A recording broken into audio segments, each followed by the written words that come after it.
How to turn off sound or music in Fire Kirin. First of all, open the Fire Kirin game and make sure you are logged into your account properly. Once you are on the main screen or lobby area, select any game you want to play. After that, tap on Play Now and then tap on the three horizontal line located on the right side of the screen. From there, tap on the volume icon to turn off or mute the sound or background music. Once you have made the changes, there's no need to save anything.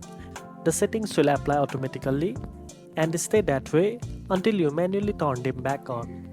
This is especially useful if you want to play quietly or prefer listening to your own music in the background. You can tap on the volume icon again anytime to unmute or turn the sound back on. Now you know how to turn off sound or music in Fire Kirin. If you found this video helpful, don't forget to like, share and subscribe for more gaming tips.